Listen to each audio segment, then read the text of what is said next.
L'important c'est qu'on puisse s'entendre. Voilà, le but ce serait évidemment d'avoir des mégaphones puisque ce genre, d'abord bienvenue à toutes et à tous, j'oublie le minimum, mais on a déjà fait connaissance de manière bilatérale par des délais que c'était fait. Merci d'être venu, d'avoir bravé le temps. Je pense qu'il y a des causes pour lesquelles effectivement la météorologie n'est pas un obstacle et celle-ci en est une. Il est important évidemment que nous soyons entendus, c'est dommage que nous n'ayons pas des mégaphones dans toute la ville pour qu'on puisse entendre le message que l'on porte. En tout cas, merci à celles et ceux qui sont à l'origine de cette belle initiative, qui défendent un intérêt public qui est fondamental, qui est celui avant tout d'informer. On ne peut pas lutter contre une problématique, si c'est un fléau, sans l'information. Et le fait d'avoir créé, il y a maintenant 2 ans, ce bus pour sillonner la Suisse et pour aller informer la population d'un phénomène qui avance à bas bruit, comme on le dit, pour des maladies terribles, c'est-à-dire dans l'ombre, en rampant, est évidemment, donne encore plus de légitimité au fait de dire à tout le monde « ouvrez les yeux ». Ouvrez les yeux parce que c'est devant vous et souvent c'est totalement méconnu. Genève est évidemment un lieu emblématique, même si on a conscience que l'on n'est qu'une étape parmi les étapes de ce bus, mais c'est vrai qu'avec les organisations internationales que nous avons ici, le HCR, l'OIM, le BIT, je pense que Genève a vraiment toute la légitimité pour pouvoir crier peut-être encore plus fort que les autres sur cette problématique. Je remercie les acteurs genevois qui depuis une dizaine d'années travaillent dans ce domaine. Il faut savoir que suite à l'entrée en vigueur, il faut que je lise parce que le nom de cette convention est tellement compliqué à mémoriser. L'entrée en vigueur pour la Suisse du protocole additionnel à la Convention des Nations Unies contre la criminalité transnationale organisée visant à prévenir, réprimer et punir la traite des personnes. Tout y est, en tout cas, il fallait que tout y soit. Et je disais, depuis avril 2009, le Conseil d'État a organisé un groupe de travail. Depuis l'automne 2010, ce groupe de travail fonctionne en tant que comité de pilotage. Je voudrais le remercier pour le travail qu'il a pu faire. Il y a 2 sous-groupes, on me dit, de ce groupe de travail. C'est bien parce que le fait de devoir s'exprimer sur des sujets nouveaux, pour moi, me permet aussi d'améliorer ma formation continue. Il y a 2 sous-groupes de travail qui ont été institués dès 2011. Un qui est chargé d'aborder les questions de sensibilisation, de formation et d'information en matière de traite d'êtres humains. Et le deuxième sous-groupe est chargé d'investiguer le volet d'exploitation des forces du travail. Il faut aussi saluer le fait que le 22 mars dernier, une loi sur la lutte contre la traite des êtres humains a été adoptée par le Grand Conseil genevois. C'est une première dans son genre et je pense qu'il faut le saluer. Ce n'est pas anodin que ce soit à Genève que cela ait lieu. Les personnes que cette loi vise à protéger sont des personnes en souffrance, une souffrance, comme je l'ai dit, qui est souvent cachée, des personnes auxquelles on retire les titres de voyage, des personnes séquestrées, surveillées, auxquelles on fait des pressions à l'égard des proches qui sont restés au pays, des personnes qui souvent ne parlent pas la langue du pays dans lequel elles vivent et qui, pour cette raison, sont encore plus précarisées. Au niveau national et international, j'ai parlé en 2 mots de ce qui se passe à Genève. Nous avons évidemment l'OIM, FEDPOL qui travaille. Je remercie aussi les représentants de la police qui sont ici présents, de la police judiciaire, le SEM, le département fédéral des affaires étrangères, la fondation neuchâteloise pour la coordination de l'action sociale qui est particulièrement impliquée, que je remercie aussi. Les chiffres, c'est vrai, font frémir. 40,3 millions de personnes qui sont victimes de cet esclavage moderne, dont 24,9 millions pour du travail forcé, 15,4 millions pour les mariages forcés. Cela signifie 5,4 pour 1000 de la population mondiale qui est soumise à ce fléau. Une victime sur 4 de cet esclavage moderne est un enfant. Et cela le rend encore plus méprisable. Sur ces 24,9 millions, il y a 16 millions des personnes qui sont exploitées dans le secteur privé. On le sait, le travail domestique, l'opération Papyrus a permis aussi de voir ce qu'était ce phénomène à Genève, même si je ne fais pas de comparaison hâtive entre les personnes qui ont été régularisées et la traite d'êtres humains, mais on se rend bien compte que le travail domestique est un secteur de l'économie cachée dans lequel, évidemment, la protection est encore plus difficile à mettre en place. Il y a 4,9 millions qui sont victimes d'exploitation sexuelle, évidemment. Merci ici à Aspasie Boulevard d'être présent. On sait à quel point ils sont actifs sur le terrain à Genève. Et 4 millions sont astreintes à des travaux forcés.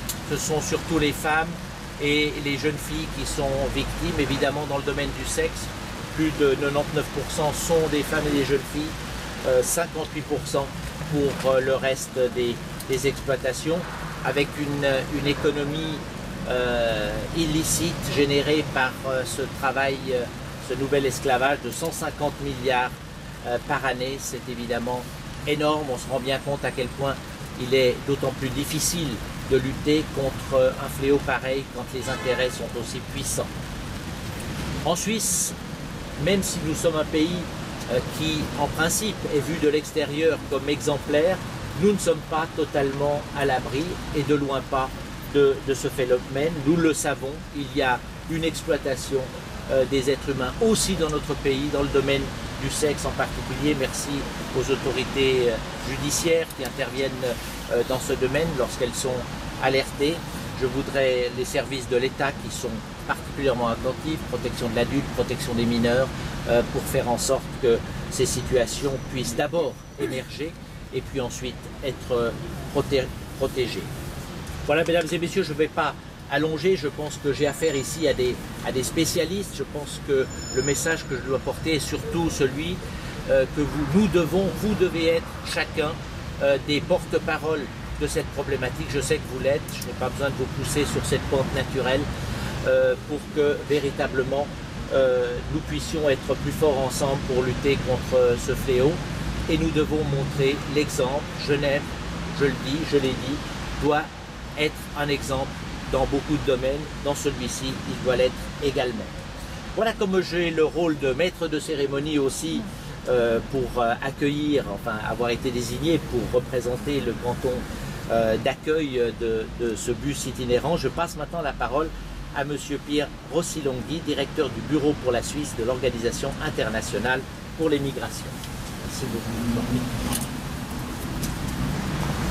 Cher Monsieur le conseiller d'État, Mauro Poggia, merci sincèrement pour vos mots de soutien à notre travail.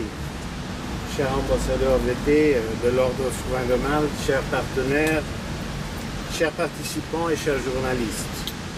Nous nous réjouissons d'être de retour à Genève à l'occasion de ce 18 octobre qui ne marque pas seulement la journée européenne de lutte contre la traite des êtres humains, mais aussi l'anniversaire de notre bus de sensibilisation que vous voyez ici, qui a été inauguré il y a 2 ans à Berne. Depuis là, il a parcouru toute la Suisse et a fait halte dans 16 cantons différents et en plus 22 villes de la Suisse où il a été pendant des semaines à sensibiliser la population. Nous avons eu la possibilité d'être déjà présents à Genève l'année dernière, grâce aussi à la bonne coopération avec la table ronde genevoise et au soutien de M. Redouane Sadi, secrétaire général adjoint du département de sécurité, emploi et santé du canton de Genève. Merci Redouane. Cet arrêt du bus aujourd'hui se déroule dans le cadre des semaines d'action contre la traite des êtres humains qui ont lieu du 10 au 31 octobre de cette année. Pendant cette 4e édition de Semaine d'action suisse, 19 événements sont organisés dans 8 cantons en collaboration avec 15 partenaires. Je sais, c'est beaucoup de chiffres. 19 événements, 8 cantons, 15 partenaires. C'était un grand travail de préparation pour lequel je remercie aussi mes collègues Claire Cotovesi, Fabienne Reda qui sont là avec nous aujourd'hui. Une action spéciale sera donnée cette année à la jeunesse et aux communautés des pays d'origine. L'endroit où nous nous trouvons aujourd'hui est par conséquent particulièrement bien choisi pour faire le lien avec les étudiants de la Genève internationale. L'Organisation internationale pour les migrations, l'OIM, qui est l'Agence des Nations Unies pour les migrations, et active globalement dans la lutte contre la traite des êtres humains depuis plus de 20 ans. À côté de l'aide directe aux victimes, la protection est un champ d'activité important pour l'OIM et notamment pour notre bureau de Berne, mais aussi pour notre siège global qui est ici à Genève. Ne te laisse pas aveugler. Ce slogan fait l'écho du symbole des lunettes roses qui apparaissent sur le bus et qui seront distribuées aux visiteurs. Les fameuses lunettes roses que vous voyez sur tous les dépliants et autour du bus. Ces lunettes roses représentent d'une part l'image erronée et souvent enjolivée qu'ont les victimes de traite avant d'arriver ici. Beaucoup ont en effet quitté leur pays remplis d'espoir, gagner plus d'argent pour subvenir aux besoins de leur famille, entreprendre un nouveau départ, construire une vie meilleure. Pourtant, une fois en Suisse, elles réalisent qu'elles ont été trompées. La réalité est très éloignée de la vie en rose qu'on leur avait promis. Elles deviennent alors victimes d'exploitation. En parallèle, le slogan « Ne te laisse pas aveugler » s'adresse aussi à la population suisse. La traite des êtres humains n'est pas un phénomène qui concerne uniquement les autres pays. En Suisse aussi, des personnes peuvent être exploitées et deviennent victimes de traite. Ouvrons donc les yeux et luttons tous ensemble contre la traite. Nous sommes convaincus qu'une population bien informée peut aider à détecter des situations potentielles et à rediriger les personnes concernées vers des organisations pouvant les aider. Il y en a beaucoup ici aujourd'hui. Merci à vous aussi. Nous sommes fiers d'avoir directement informé plus de 10 500 personnes sur cette thématique grâce à ce bus. Tout cela n'aurait été pas possible sans le grand soutien de notre groupe de pilotage et notre excellent partenaire Karine Gobetti de la Fondation Neuchâteloise pour la coordination de l'action sociale déjà mentionnée. Sans elle, il faut le dire, le projet n'aurait pas été possible. Merci encore, Karine. Nous remercions chaleureusement tous nos bailleurs, sans qui ce projet n'aurait pas vu le jour, FEDPOL, SEM, DFAE, ainsi que Au cœur des grottes et l'Ordre souverain de Malte, et en plus l'ambassade américaine. Nous saluons les représentants de ces institutions ici présents et vous souhaitons tous une bonne visite. Merci beaucoup. Merci à M. Rossi-Longhi. Je passe maintenant la parole à M. Michel Veutet, ambassadeur chargé de la lutte contre la traite des êtres humains auprès de la mission permanente d'observation de l'Ordre souverain de Malte auprès de l'Office des Nations Unies de Genève. À vous la parole. Merci, Monsieur le Conseiller d'État. Monsieur le Conseiller d'État, Mesdames et Messieurs, chers amis, d'abord merci aux organisateurs, et évidemment l'OIM, et aussi d'autres, et merci aussi à l'Université de Genève pour héberger ce bus dans cet endroit si propice, espérons-le, pour attirer l'attention. Merci aussi à tous les acteurs internationaux, dont évidemment l'OIM, dont est Suisse et Genevois. Parce que je pense qu'en fait, comme vous le disiez, Monsieur le Conseiller d'État, Genève joue un rôle particulier. Et même Genève joue un rôle de pionnier, ce qui est ce qui arrive souvent malheureusement en Suisse, un rôle de pionnier pour aider ces victimes, et notamment le foyer au cœur des grottes est un témoin. Le programme Papyrus, comme vous le disiez, le fait que la police genevoise ait été la première police à avoir une unité spécialisée pour lutter contre la traite, tout cela sont des choses très importantes et je crois qu'il ne faut pas avoir honte de le rappeler et espérer que ce soit évité dans d'autres cantons. Donc l'Ordre de Malte Suisse se joint à cette campagne pour la première fois. Et je dois dire, j'en suis très heureux parce qu'en effet, il ne suffit pas d'être aux Nations Unies, de faire des interventions au Conseil des droits de l'homme ou ailleurs. Il ne suffit pas non plus d'organiser, comme on l'a fait la semaine dernière, le 8, exactement le 8 octobre, un colloque international sur la traite de femmes entre l'Afrique et l'Europe, qui a eu d'ailleurs un grand succès. Nous voulons aussi organiser des cours de formation. Le premier aura lieu le 13 décembre ici à Genève. Mais je pense que ce qui est important, c'est, comme vous dites, d'attirer l'attention. Vous avez mentionné des chiffres, et c'est vrai que ces chiffres sont impressionnants, et malheureusement, on peut penser que ces chiffres sont inférieurs à la réalité, parce qu'en effet, c'est un phénomène caché. Et puis les victimes elles-mêmes se cachent, les victimes elles-mêmes ont peur, elles n'osent pas se dénoncer ou n'osent pas plutôt avoir recourir aux services de protection et de réhabilitation. Donc ce que nous avons essayé de faire, c'est encore une fois de nous engager avec tous ces acteurs gouvernementaux, internationaux et locaux, et de nous engager parce que nous pensons que c'est une lutte qui demande un engagement multidimensionnel, multidisciplinaire, et qui demande aussi de se faire dans la durée.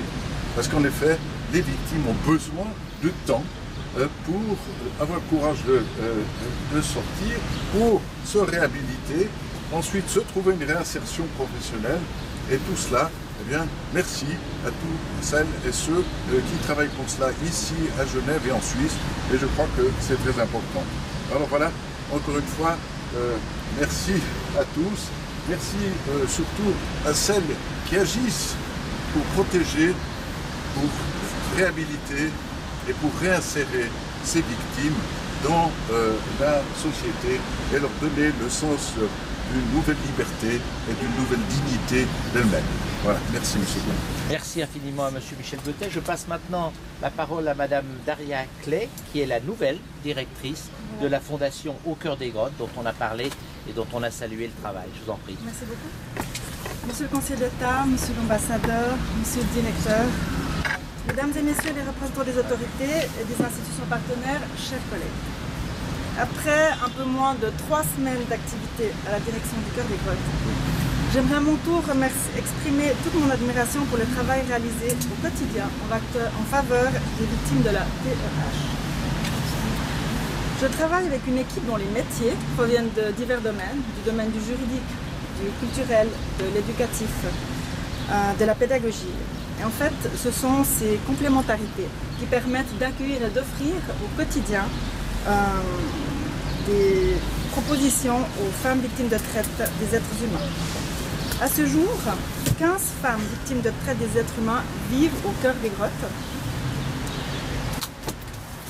Elles arrivent chez nous par divers chemins sociaux, de police ou encore aidées par la population. La sensibilisation à la traite des êtres humains est donc essentielle. Elle permet le repérage de ces victimes souvent isolées et le aiguillage auprès des services et institutions concernées. Les équipes les ont accompagnées au quotidien durant une période allant d'1 jour à plus de 4 ans. Dans notre travail, nous avons pu remarquer qu'à l'arrivée du foyer, les victimes de traite des êtres humains sont souvent extrêmement fragilisées par ce qu'elles ont traversé. Avant de parvenir à construire le futur selon leurs souhaits, les femmes que nous rencontrons doivent franchir de nombreuses étapes et surmonter d'importants obstacles. En plus de la reconstruction personnelle et professionnelle, elles sont amenées à faire face à des défis conséquents au niveau administratif, juridique, social ou encore médical. La complexité croissante des situations et des défis qu'elles amènent nous conduit inévitablement à devoir penser et adapter constamment la prise en charge des victimes de la traite des êtres humains. C'est en évoluant de plus en plus vers une pratique interprofessionnelle que nous offrons le plus de chances aux victimes de tendre vers la réalisation de leurs projets de vie. Voilà. Merci à Madame Daria Clay. Voilà, nous arrivons au bout de cette partie officielle, je mets entre guillemets parce que l'officiel est au service du terrain et je ne voudrais pas de terme pompeux pour une action qui doit être véritablement une action qui est la vôtre, mesdames et messieurs, en tant qu'acteurs du terrain pour lutter contre ce fléau. En cette journée européenne de lutte contre la traite des êtres humains, j'espère que le message va aller au-delà de Genève. Je sais qu'il y a d'autres actions, bien sûr, qui ont lieu partout en Suisse et en Europe. Je pense qu'il est important, comme vous l'avez dit très justement, que les gens ouvrent les yeux et surtout que les personnes qui sont victimes de traite des êtres humains sachent qu'il y a la possibilité de s'en sortir et qu'il y a des personnes comme vous l'êtes, mesdames et messieurs, qui sont prêtes à s'engager pour sortir de ce cercle infernal. Tout le monde sur cette terre a le droit de vivre dans la dignité. Nous sommes là pour cela, que notre message soit entendu. Voilà, maintenant que l'humilité vient du ciel, essayons d'avoir une humilité un peu plus chaude et conviviale qui est celle d'un café. Je ne sais pas, je pense qu'il y a un café à l'intérieur. Oui, voilà. Alors, partageons un café volontiers et partageons aussi nos expériences. Merci à toutes et à tous d'être venus. Merci aux intervenants et merci à tous ceux qui travaillent sur le terrain tous les jours de l'année. Merci.